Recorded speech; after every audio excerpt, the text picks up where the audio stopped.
Did you know that St. Luke's University Health Network, based in the Lehigh Valley, Pennsylvania, has been recognized by the U.S. government as the highest performing health system in the United States for quality? You heard right. St. Luke's #1 recognition affirms our status as the top leader among the most respected healthcare providers in the nation, including Houston Methodist and the Mayo Clinic.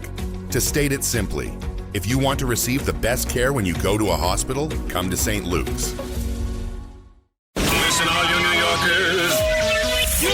Taxi. Okay, man, we're looking around. This is the 77 WABC minicast. Sunday morning, where this is Dr. Sky, also known as Steve Cates, and a host on Saturdays and Sundays on WABC from midnight to 2 a.m. Well, Steve Cates, Sunday morning, what are you tingling our minds with? Well, John, good morning. Happy Sunday morning to you and the listeners. You know, we go back to the origin of the universe. And many people in the science world are a little bit disturbed about the concept of a Big Bang. And many cosmologists, the people who study this creation scientifically, say it wasn't a Big Bang at all.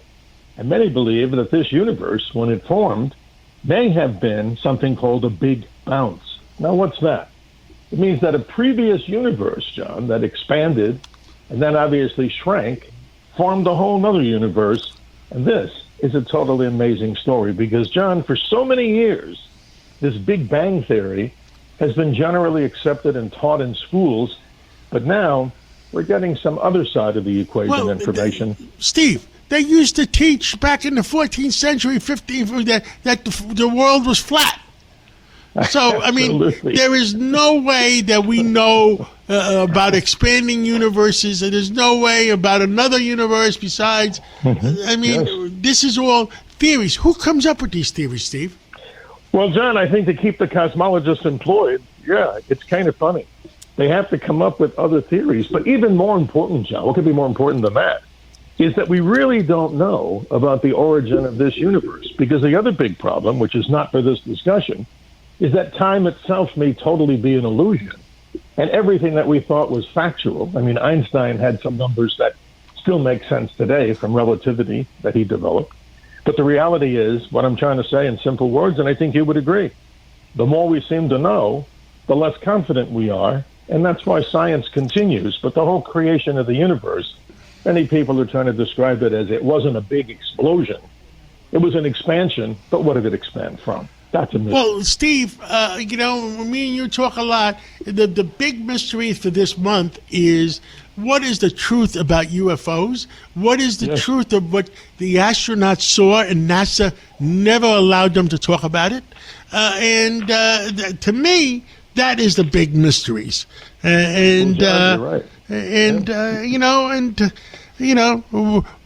What is the rover on Mars seeing, et cetera, And my mind, and the other thing my mind has been expanding on is we know Flash Gordon has come true, Right. And Star Trek, how true some of the stuff that we saw on Star Trek is it? We don't really know, but it's good to expand the mind and let the mind think.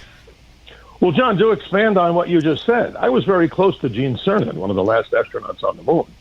And I, proposed those questions many, many times before.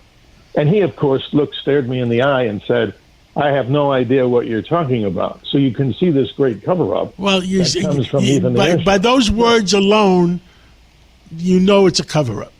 Oh, absolutely. So the mystery continues. But moving on, John, some of the interesting things in planetary science, Mercury, the closest planet to the sun, scientists and astrogeologists are saying that when Mercury formed, deep within its core, because it was a lot of carbon and magma, the stuff that bubbles out of volcanoes, that it's possible, very possible, that Mercury may have this gigantic patch of diamonds. Because how do you get diamonds, John?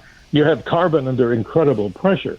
So little tiny Mercury may be a literal, not a gold mine, but a diamond mine about how planetary objects have formed. So this is amazing, how the great synthesis of the universe came about. So many wonderful things. And John, we end off on the mystery of the week. This is a very interesting story. A statue of the Greek god Helios, the Colossus of Rhodes. It's one of the 7 original ancient wonders of the world. But what many people may not know, it only stood for 55 years. This obviously was one of the amazing patron god of Rhodes, 100+ feet tall. And this is interesting because one of those ancient monuments, one of the original wonders of the world, never lasted as long as the pyramids, which are over 4,500 years old. But we find out that in great Greek mythology, and I'm sure you have great expertise in this, there were 12 deities that were listed as, quote, hovering or living on top of Mount Olympus. And of course, Zeus gets the number 1 spot, Hera, the queen of the gods, and so many others like Apollo, the god of music and the sun, Artemis, the name of the spacecraft, the goddess of the hunt and the moon, Mars or Ares, Aphrodite, and so many others, Hermes, the messenger of the gods. And why I talk about this is that it's so fascinating, John, and I'm sure you could qualify this in greater detail. The great stories that we learn from astronomy and, of course, outer space from some of the ancients.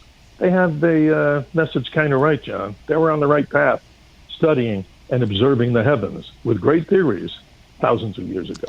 Well, there are a lot of great theories. There's theories that giants used to walk the earth. There's theories that and they found bodies of giants, and they refused to put them in the actual museums. And they found bodies of different types of beings, human beings, or whatever you want to call them. Early prototypes of human beings. And the insinuation was, when I was listening to this, is that the fact is our creators, or whoever created us, they created different types of human beings. And right now we're in a position that us currently, we're being evolved into the next phase. It's amazing, John. And just to go over some of the things you mentioned before, Mars, Curiosity, the rover on Mars, is continuing to detect potential signs of life, hydrocarbons and certain elements organically. And of course, someday we'll hopefully get the answer. But stay tuned during this coming week for the next major launch, John, of the Starship 12. That is the most powerful rocket on Earth, Elon Musk, and the new Starship, crewed capsule that's on top. They don't have people in it yet.